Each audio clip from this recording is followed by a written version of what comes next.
Hi, I'm John Seacrest from the Seattle Angel Conference. We teach new angels how to invest in new companies. And part of our process of experientially exploring angel investing is to help you form your investment thesis. So what are the things that are important for you? Are you a go big, go home kind of guy? Or are you a person who thinks that revenue first is important? Or do you have some kind of impact on the world that you'd like to see all of the companies that you work on engage in? I'd like to introduce Luni Libes. He's the founder of Fledge, a conscious accelerator, and he talks about the process by which impact investing might be one of the components of your investment thesis. So Luni, thank you. Thanks, John. Today I'm going to tell you a little bit about impact investing. I am both a personal impact investor and a professional impact investor. On the professional side, I run a business accelerator called Fledge. It looks and feels just like Techstars and the other tech accelerators that you might be used to, except we focus on mission-driven, for-profit startups. And so here's my background. I am personally an entrepreneur. I've been starting companies for 25 years. And 5.5 years ago, I switched from being a tech entrepreneur to being a socially conscious entrepreneur and really helping others start their own companies through Fledge, through teaching at Presidio graduate school, through writing books, and other areas. All right, so the talk is going to take place on this landscape where we're going to put investing in one corner and philanthropy down in another corner. And by philanthropy, what I'm talking about is really the idea created by Andrew Carnegie, or made big by Andrew Carnegie about 100 years ago. He decided that he needed to make as much money as possible. And if he lived today and he had his money today in today's dollars, he would dwarf the Bezos and the Gates and whatnot of the world. But he'd have 2, 3, 4, 5 times more money than they had. All right, so he did that. And then he came up with this amazing idea that no one else had really done before, which was to then give it all away, right? To create a foundation, and there were no foundations back then. He had to invent this idea to take his money, put it in an endowment, and then give it away over time.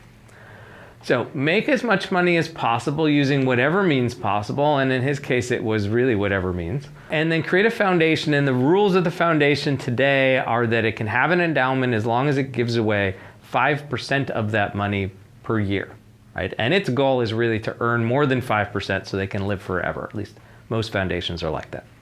All right, so let's take this landscape and we'll put less impact on one end and more impact on the other end.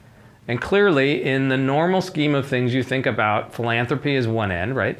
I want to make some impact, and what does impact have to do with investing? And we'll get there in a minute.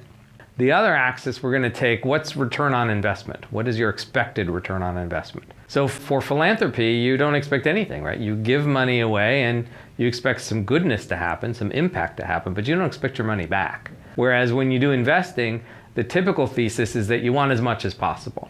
So if you put your money in the stock market, it's got to beat the average of the stock market. If you're buying bonds, it has to be one of the best return bonds as possible, and so forth. Well, we can mix these two together, again, on this magic square.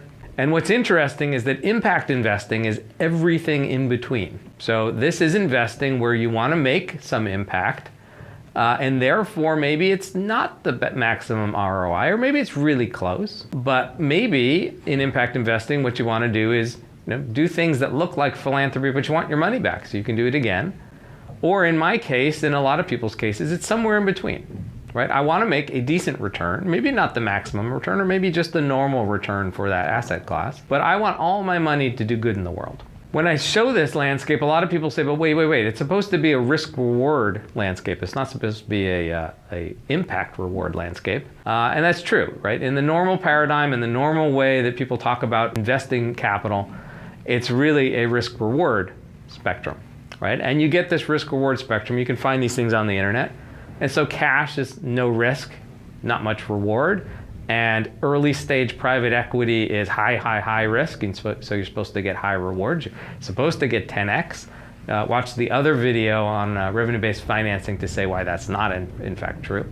And other things are in the middle, right? Property's in the middle, and debt is in the middle, and so forth. Well, the reality of that idea is not, in fact, that nice, simple spectrum. This is another chart you can find on the internet. This is the actual returns per asset class per year for 2000 through 2014, and somebody updates this every year. I don't have the latest one on here. What's fascinating about this is that they're basically random, right? The best asset class to invest in and the best sector to invest in any given year changes from year to year. Some things start at the bottom and pop to the top and drop back to the bottom. You might as well roll dice, right? So the normal paradigm of risk-reward curve is wrong. This is why I personally like the impact reward curve, because at least the impact happens. We know it can happen if you invest in the right place. So the general impact investing thesis that I use is that all my money should do good in the world, right? And it should all do good in the world through for-profit companies. It's for-profit companies because they're the only ones that can scale. There's no nonprofit in the world that reaches 1 billion people, yet Coca-Cola reaches 7 billion people profitably, right? In other words, I say that it is possible for a for-profit company to do good in the world, and that therefore as an investor you can do good and you can make money investing in those companies that are mission-driven for-profit companies. I talk about a little bit about this in my book on revenue-based financing and in some of my other books in the Next Step series and on my blog. You can find me at lunarobiscuit.com or at fledge.co. More on this on both those sites. Thanks. Hi, this is John Seacrest again. Take a look at our other work at the SeattleAngelConference.com. Thank you very much.